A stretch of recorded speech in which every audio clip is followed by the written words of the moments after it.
महाराष्ट्र के लोकसभा के प्रवास पर मेरे 2 दिन का प्रवास रहेगा। साउथ सेंट्रल मुंबई और कल्याण डोंबिवली लोकसभा के लिए, उसके बाद पालघर, कल्याणी वगैरह बाकी लोकसभा में भी आना होगा, लेकिन इस बार ये दो लोकसभा क्षेत्र में जाना है। आज सुबह से लगभग 6 विधानसभा क्षेत्र के अपने कार्यकर्ताओं से बैठक हुई। अभी बाकियों से रात तक बैठक चलेगी, उस पर भी मैं जानकारी दूंगा। लेकिन इससे पहले ये बैठक कार्यकर्ताओं के लिए इसलिए भी महत्वपूर्ण थी कि नरेंद्र मोदी जी की सरकार ने एक बहुत शानदार बजट हाल ही में दिया है और समाज के सभी वर्गों के लिए। अगर मैं ये कहूँ, ये बजट गांव गरीब का, महिला मजदूर, मध्यम वर्ग का, नौजवान किसान का, मानी समाज के सभी वर्गों के लिए कुछ ना कुछ खुशियां लेकर आया है। मोदी जी का सपना विकसित भारत बनाना, तो ये अमृतकाल का पहला बजट विकसित भारत की नींव रखने का, बुनियाद रखने का बजट है। और साफ तौर पर दिखता है कि 10 लाख करोड़ रुपया कैपिटल इन्वेस्टमेंट के लिए आउटले किया गया है, जो पिछले वर्ष से 33% ज़्यादा है। और पिछली बार भी हमने 5 लाख करोड़ से बढ़ाकर उसको 7,33,000 करोड़ किया था। इस बार 10 लाख करोड़ रुपया किया है। रेलवे का अगर आप देखेंगे तो 2013-14 के मुकाबले 9 गुना बजट बढ़ गया। 2,40,000 करोड़ रुपये का उस पर ऊपर बजट रखा गया है। और मैं अपने महाराष्ट्र की बात करूं तो यूपीए सरकार के समय, जब प्रदेश और केंद्र में यूपीए की सरकारें थी, तो 1171 करोड़ रुपया औसतन मिलता था केवल मेरे महाराष्ट्र को। आज 13,700 करोड़ से ज़्यादा एक ही वित्तीय वर्ष में देने का काम किया है। 11.5 गुना ज़्यादा, 11 times more than what we used to get during the UPA time. और अगर आप यहाँ पर देखिए इंडस्ट्री को भी, MSME सेक्टर को,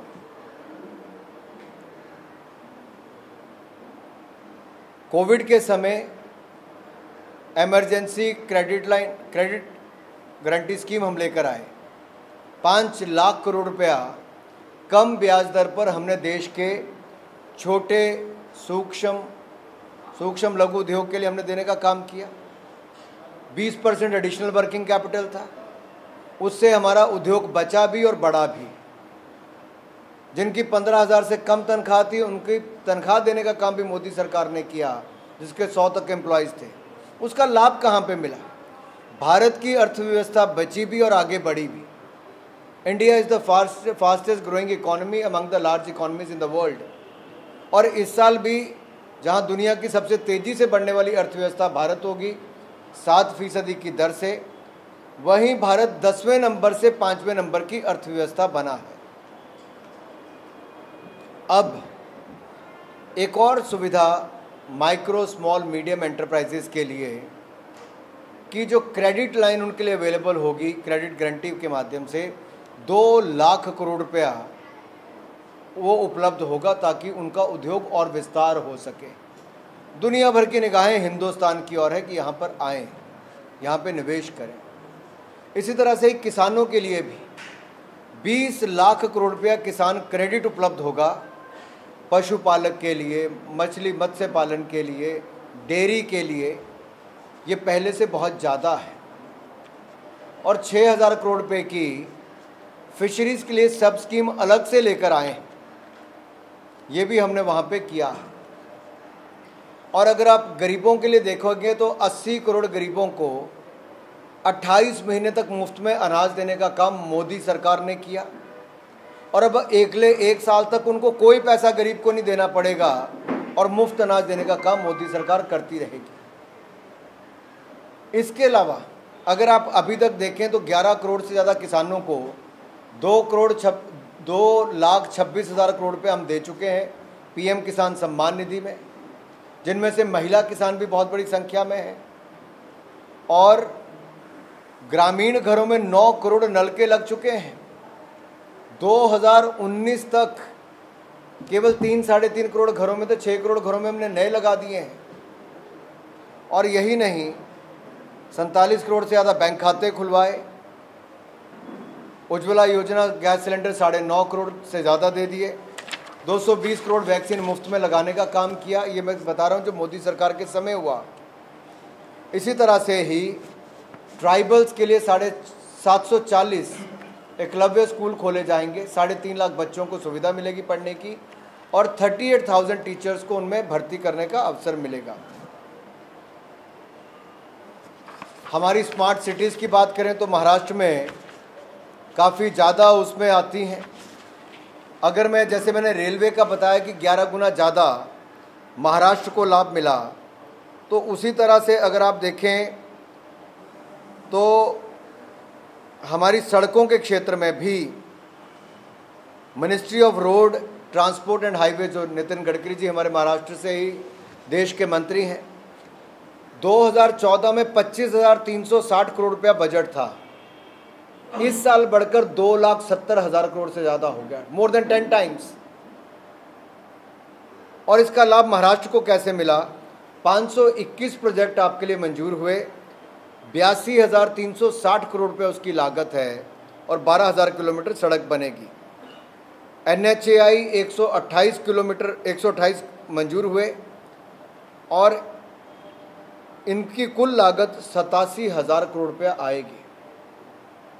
सेंट्रल रोड फंड में से 754 प्रोजेक्ट मंजूर हुए, 12,368 करोड़ रुपया उसमें मिलेगा।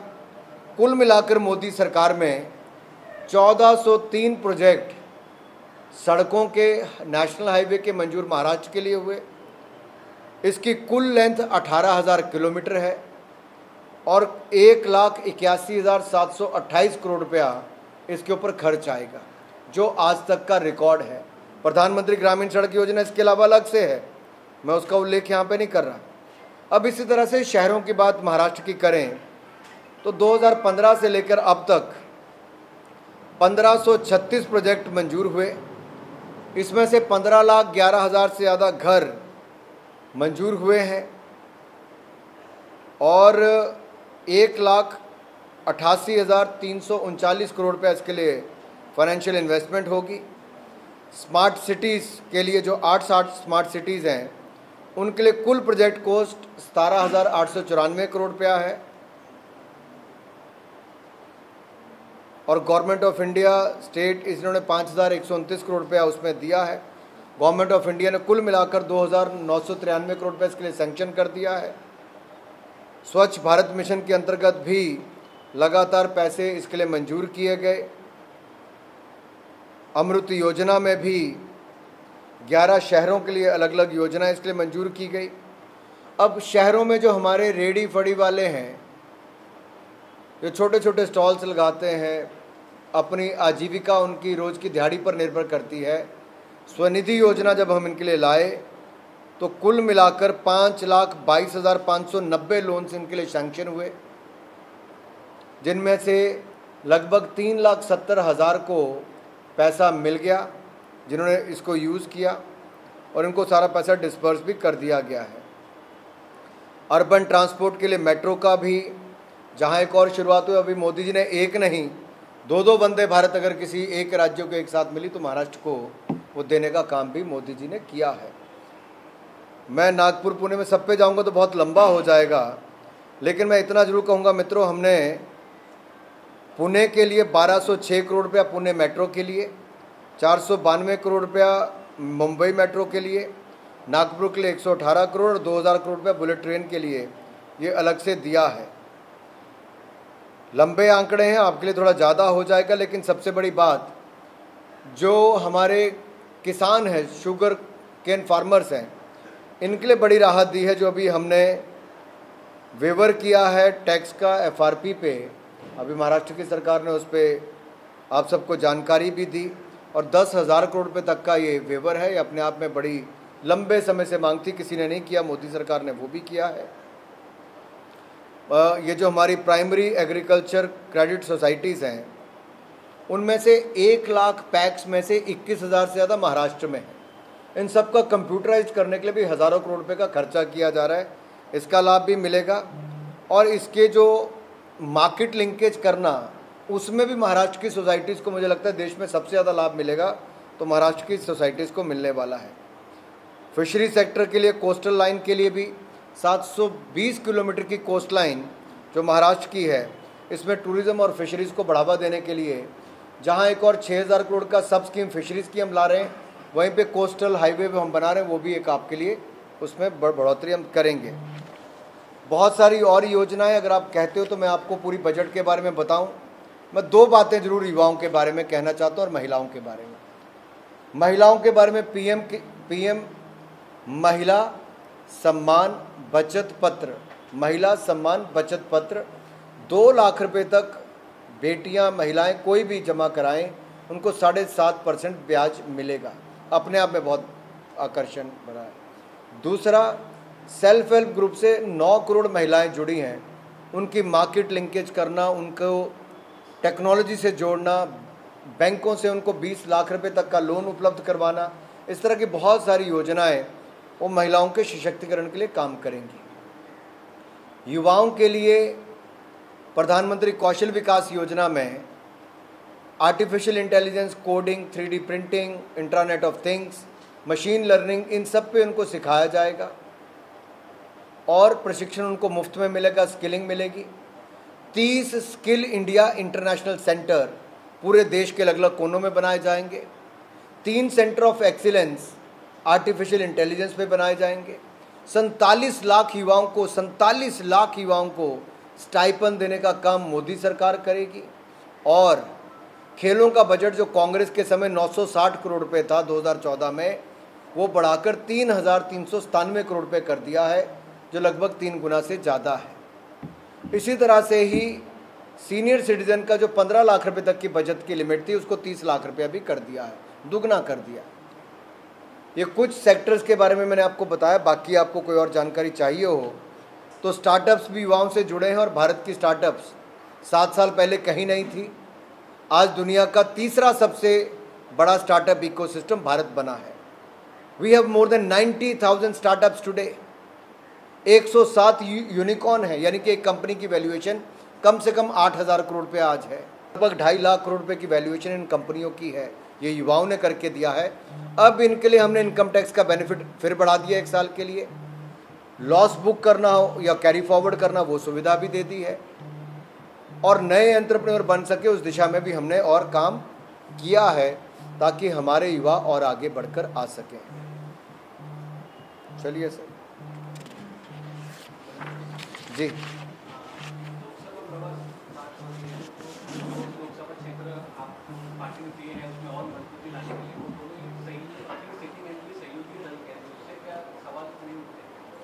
सहयोगी दलों का भी सहयोग रहेगा, और पूर्व में भी सहयोगी दलों के सांसद, क्योंकि भारतीय जनता पार्टी उस समय गठबंधन में ही थी, पूरी ताकत तब भी लगाई, तब भी जिताया, और अब भी गठबंधन इकट्ठे मिलकर लड़कर इसको पूरी ताकत से रिकॉर्ड मतों से जीतेगा।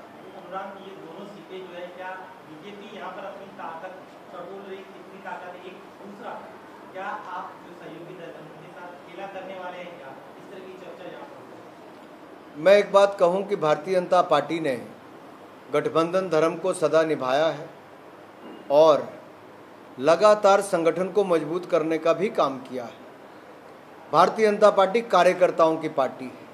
ये बात अलग है कि आज दुनिया के सबसे लोकप्रिय नेता एक बार नहीं 3 साल लगातार और 78% की लोकप्रियता के साथ दुनिया भर में सबसे लोकप्रिय नेता नरेंद्र मोदी जी चुने गए। ये हमारे लिए ताकत है।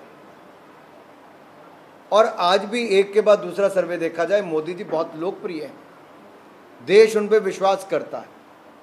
और यहाँ पर शिंदे जी, देवेंद्र फडणवीस जी की सरकार बहुत अच्छे तालमेल के साथ चल रही है।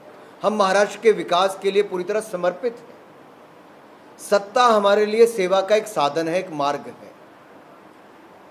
और केंद्र हो या प्रदेश हो, शासन में आके सुशासन के साथ काम करना और लास्ट माइल डिलीवरी सुनिश्चित करना, ये हमने करके दिखाया है। We have brought in more transparency and accountability in the system.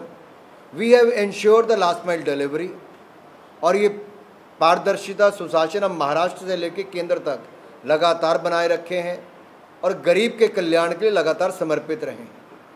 और विपक्षी दल को जितना मर्जी लगे कि खेला उनके साथ जनता कर देगी, लेकिन ये गठबंधन स्पोर्ट्समैन स्पिरिट के साथ खेलेगा और सारी सीटें जीतकर फिर एक बार मोदी जी को रिकॉर्ड मतों के साथ, सीटों के साथ देश के प्रधानमंत्री बनेंगे। सुरक्षा को लेकर के सवाल है, एसडीपीआई को लेकर के। आप प्रवीण कटारू मर्डर केस आपको याद होगा, प्रवीण कटारू का मर्डर जो है वो पीएफआई के एक व्यक्ति ने किया था। अब एसडीपीआई उस जो अक्यूज है उसको टिकट देगी और उसे चुनाव लड़ने का मौका देगी। आप पीएफआई पर अगर एक्शन ले सकते हैं तो क्या कारण है कि केंद्र सरकार एसडीपीआई पे कोई नीति नहीं बनाता? देखिए, केंद्र की सरकार ने नियमों के अंतर्गत, कानून के अंतर्गत जो प्रावधान है, चाहे पहले सिमी हो या पीएफआई हो, जैसे संस्थाएं हैं जो देश को तोड़ने का काम करती हैं, देश की सुरक्षा के लिए खतरा बनती है, उनके खिलाफ कार्रवाई की है। और इसमें संबंधित जो भी विभाग हैं उनको जब जब कार्रवाई करनी हो, देश को पहले रखकर कार्रवाई करते हैं और उसमें कोई किंतु परंतु नहीं होता है। जी, हाल ही में बजट पेश हुआ है, आपने काफी योजनाएं यहाँ पर बताई है, लेकिन देश की जीडीपी की ग्रोथ कितनी बढ़ेगी, नंबर 1। नंबर 2, सीनियर लोगों के लिए आपने जो बताया अभी, लेकिन रेलवे के अंदर तो अनुदान ही बंद कर दिया आपने। क्या बंद कर दिया? सीनियर लोगों को जो बना 50% बना वो मिलता था अनुदान टिकटों पर, वही बंद कर दिया। उसके बारे में क्या कहेंगे? देखिए, कोविड के समय जब देश और दुनिया के सामने चिंता थी, 2 चिंताएं थी,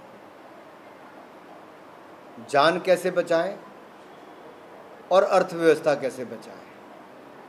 क्योंकि अर्थव्यवस्था बचेगी तो रोजगार स्वरोजगार सब मिलेगा, जान बचेगी तभी रोजगार कर पाओगे। जहां दुनिया के देशों ने चुनौती को झेला, भारत के लिए सौभाग्य की बात रही। और धन्यवादी हूं मैं देश के वोटर्स का, और ऑन रिकॉर्ड धन्यवाद करना चाहता हूं कि जिन्होंने मोदी जी जैसा एक नेता देश का प्रधानमंत्री चुना। बहुत बैलेंस्ड निर्णय किए गए, ना सरकारी खजाना उस तरह से लुटाया गया, लेकिन गरीब की भलाई के लिए अनाज भी दिया। तो जहां भूखमरी से बचाया वहां महामारी से भी बचाया, मुफ्त में वैक्सीन लगाने का काम भी किया। अर्थव्यवस्था को बचाने के लिए जितने धन की आवश्यकता थी, वो emergency credit line guarantee scheme के माध्यम से हो, या इनकम टैक्स रिफंड जल्दी वापस करने की बात हो, या फिर टीडीएस टीसीएस में कटौती 25% तक करने की बात हो, ज़्यादा कैपिटल लोगों के हाथ में रहे, ज़्यादा कैश लोगों के हाथ में रहे, वो सब करके दिया। और आज भी देखें, जो 93 दिन से ज़्यादा समय लगता था इनकम टैक्स की असेसमेंट करने में, आज 16 दिन में हो जाती है। उसको और कम करने का हम लोग काम कर रहे हैं। तो भारत की जो मॉडल है और जो भारत ने जो कदम मोदी जी के नेतृत्व में उठाए हैं, आज पूरी दुनिया उनकी प्रशंसा कर रही है कि जान बचाने का काम भी और अर्थव्यवस्था बचाकर आगे बढ़ाने का काम भी मोदी मॉडल सीखना चाहिए। मेरा सवाल तो जहाँ तक उसने जवाब नहीं दिया है कि सीनियर सिटीजन के लिए वो हो गया, बस वो रेलवे का है। हाँ, आपका जवाब नहीं मिला मुझे। सर, 2 सवाल है मेरे। आप प्रधानमंत्री का नजरिया रहा कि डीडी क्रेडिट जो है उसको विस्तार किस तरीके से दिया जाए। सरकार का आपके मंत्रालय के स्तर पर क्या इस विषय पर काम चल रहा है? मनोरंजन चैनलों को भी इसमें लाने की बात। देखिए, प्रधानमंत्री जी की दूरदृष्टि जो है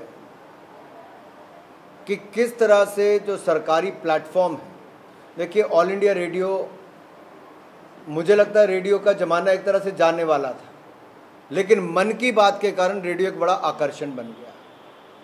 उसी तरह से डीडी दूरदर्शन पर कोविड के समय हर क्लास के लिए अपना एक चैनल हो, कि किसी ने सोचा नहीं था।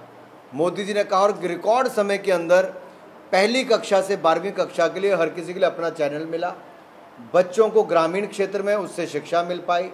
राज्य अपने चैनल अलग से शुरू करने की बात करते हैं, शायद 55 चैनल हैं।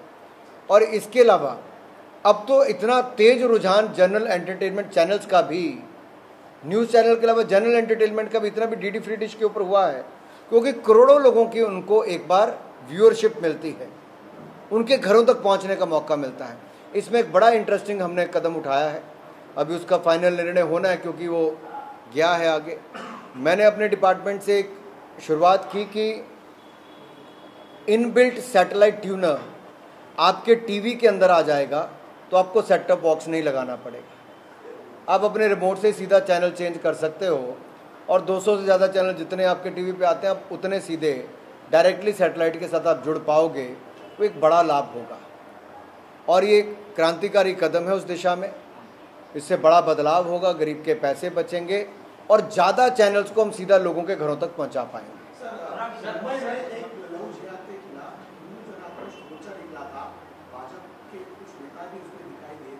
केंद्रीय स्तर पर लव जिहाद को लेकर कोई कायदा करने वाले हो आप? क्योंकि आज शरद पवार जी है, वो यशवंतराव में एक बैठक ले रहे हैं, उस बैठक का यही एजेंडा है कि इस कायदे का विरोध करने वाले हैं।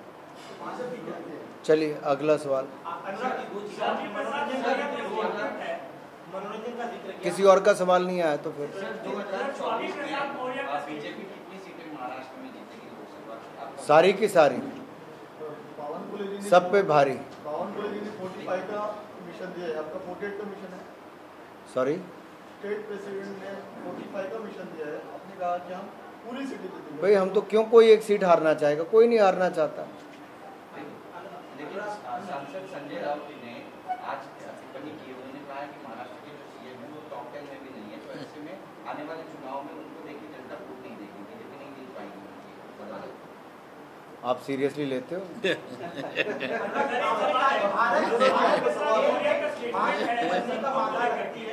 का बजट की 3 गुना बढ़ाया जाए, लेकिन जो ग्रामीण इलाकों में जो हमारा टैलेंट हिडन है उसे बाहर लाने को लेकर क्या प्रयास किए जा रहे हैं वो बताइए। अरे भाई आप ये तो बोलते हैं कि टैलेंट को बाहर निकालने के लिए खेलो इंडिया योजना लाए।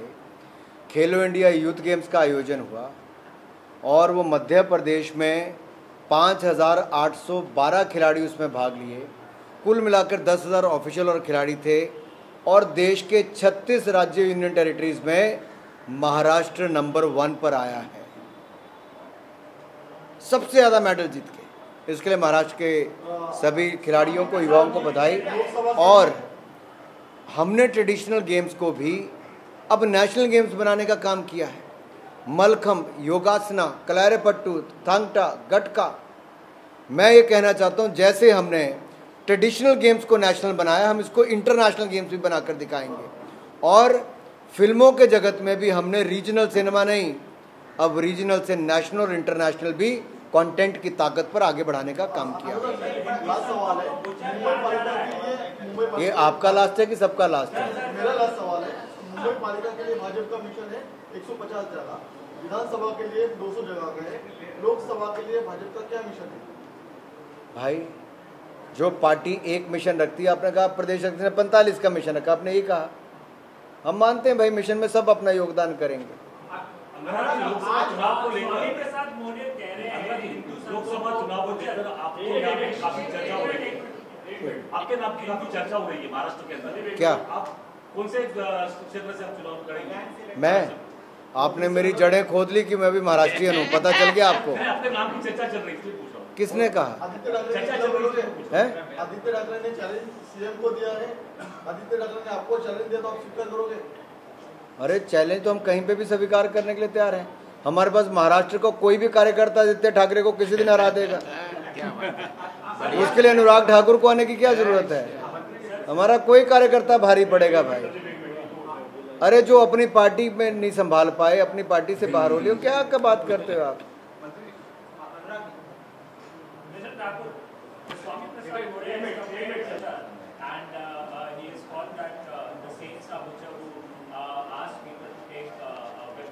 देखिए कुछ लोगों की आदत बन गई देश का माहौल खराब करने की। जब देश आपदा के समय अवसर ढूंढकर दुनिया भर में आगे बढ़ा है, दुनिया के 2 देशों में युद्ध चल रहा है, लेकिन नरेंद्र मोदी जब ये कहते हैं कि ये युद्ध का समय नहीं, और दुनिया उसको मानती है स्टेटमेंट के रूप में, स्वीकारती है, G20 उसको ग्रहण करता है और कहते हैं कि नहीं ये बिल्कुल ठीक लाइन है, वहाँ पर कुछ लोग देश की तरक्की को देखकर शायद खुश नहीं, इसलिए वातावरण खराब करने के लिए अनाप शनाप बयानबाजी करते हैं। आपको उस पर बिल्कुल ध्यान नहीं देना चाहिए। आज भारत की और दुनिया देख रही है, ये नए भारत, विकसित भारत बनने की ओर चला है, अमृत काल से स्वर्णिम काल की ओर चला है। ये दुनिया की निगाहें भारत पर हैं। अब ये सब जो बोलते हैं इस और मत देखिए, भारत जो नई दिशा ले रहा है मोदी जी के नेतृत्व में, उस और सब इकट्ठे मिलकर चलिए। आप सबका बहुत बहुत धन्यवाद। आज केंद्र सरकार ने सुप्रीम कोर्ट में कहा है कि वो हिडनबर्ग मामले में जांच करने के लिए कमेटी बनाने के लिए तैयार है। जयराम रमेश का बयान आया कि अगर आप कमेटी बनाने के लिए तैयार है तो जेपीसी के लिए राजी क्यों नहीं? चलिए नेक्स्ट। पिछले दिनों में उत्तर भारतीय की सभा ली जा रही उद्धव ठाकरे से सोशल इंजीनियरिंग मुंबई महाराष्ट्र में करने की कोशिश है, भाजपा इसे कैसे देखती है? और दूसरी, सबका साथ, सबका विकास, सबका विश्वास और सबके प्रयास के साथ ही हम भारत को आगे बढ़ा रहे हैं।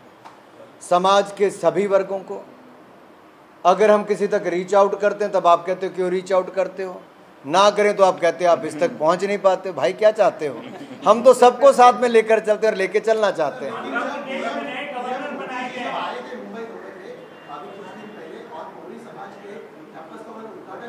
सबका साथ आया। अगर हम मुस्लिम समाज के किसी कार्यक्रम में जाते हो तो हम हिंदू विरोधी हो गए और आप जाते हो तो आप किस लिए जाते हैं? ऐसा सवाल। हम तो सबका साथ, सबका विकास ही करने चले जाते हैं। उद्धव जी थोड़ा सत्ता में आके बदल गए थे,